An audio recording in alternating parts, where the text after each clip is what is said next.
প্রতি বর্ষায় উথাল পাতাল ঢেউ আছড়ে পড়ত কামলাখাটা দিনমজুরদের কুঁড়ে ঘরে। তিস্তার দাঁতালো কামড়ে ছটফট করা ছাড়া উপায় ছিল না সর্বশান্ত মানুষগুলোর। শত সহস্র সর্বহারা মানুষের কষ্টের নোনা জল মিশে থাকা তিস্তা এবার ধরা দিচ্ছে আশীর্বাদ হয়ে। গাইবান্ধার সুন্দরগঞ্জের পাঁচপিঠ থেকে হরিপুর তিস্তা নদীর বুকে দৃশ্যমান সেতুটি উদ্বোধনের আগেই সুফল পেতে শুরু করেছে তিস্তার উভয় পাড়ের বাসিন্দারা। যেদিকে কেউ চোখ তুলে তাকাত না, সেখানে গড়ে উঠছে দোকান, পাট, বাজার।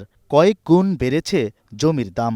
গরু ছাগল চড়াইছে, এখন মনে করেন রাস্তা হওয়ার কারণে, ব্রিজ হওয়ার কারণে সব লোকজন আসে দেখার জন্য, এই জন্য জমির দাম বেশি। আগে আসছিল 1 বিঘে জমি সর্বোচ্চ 80,000 টাকা বিঘে, এখন মনে করেন 30,000 35,000, মানে শতক তাও দেয় না। এখন পাশে দোকানপাট হইতেছে, রাস্তা সলিড বেশি, গাড়ি ঘোড়া ভালো, যার কারণে দাম বাড়তেছে। তাই নয় শুধু, ভাঙতে ভাঙতে তিস্তা পাড়ের নিঃস্ব মানুষের দীর্ঘ বঞ্চনার গল্প মুছে দেবার পালা এবার।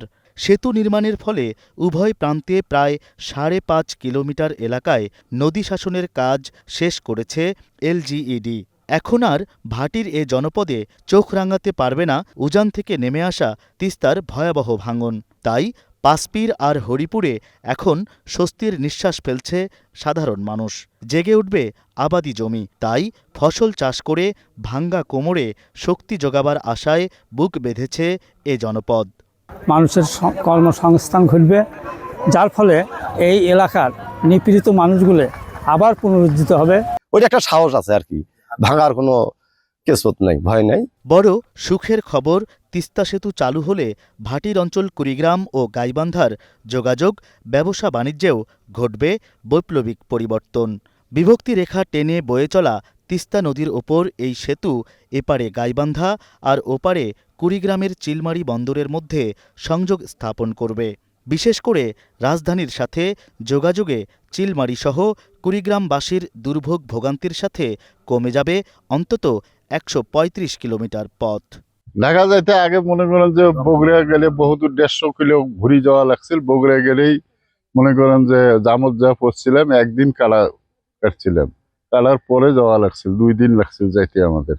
এখন আর সেটা লাগবে না, এখন মনে করেন যে 7-8 ঘন্টায় আমরা ঢাকা পৌঁছতে পারবো। কষ্ট মানে ওই যে কইলাম যে সুন্দরগঞ্জ যাইতেও আমাদের একটা দিন গেছে, এখন তো আর লাগে না। 2014 সালে সেতুটির ভিত্তিপ্রস্তর উদ্বোধন করা হয়।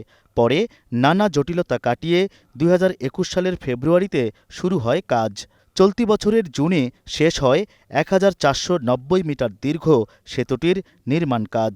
প্রায় শেষের পথে, উভয় প্রান্তে 88 কিলোমিটার সংযোগ সড়কের কাজও। আগস্টেই সেতুটি জনসাধারণের চলাচলের জন্য খুলে দেওয়ার প্রতিশ্রুতি দিয়েছে এলজিইডি। এই ব্রিজটি নির্মাণ করার ফলে গাইবান্ধা এবং কুড়িগ্রামের 20 লক্ষাধিক মানুষ সরাসরি উপকৃত হবেন।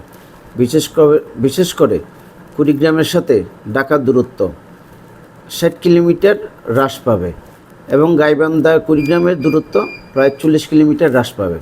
তো দূরত্ব হ্রাস পাবে, সেটা যেমন উপকার হবে, তদুপরি চরাঞ্চলে উৎপাদিত কৃষিপণ্য এবং অন্যান্য ফসল, সবজি খুব তাড়াতাড়ি ঢাকায় বিভিন্ন বাজারে এখান থেকে সরবরাহ করা সম্ভব হবে।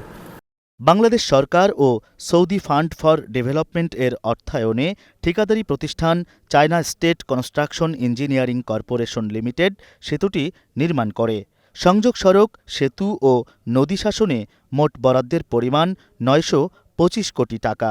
গাইবান্ধার সুন্দরগঞ্জের পাঁচপির হয়ে গাইবান্ধা সদরের লক্ষ্মীপুর দিয়ে সাদুল্লাপুরের ধাপেরহাটে ঢাকা-রংপুর মহাসড়কের সাথে সংযুক্ত হবে কুড়িগ্রাম জেলা। হেদায়েতুল ইসলাম বাবু, স্টার নিউজ, গাইবান্ধা।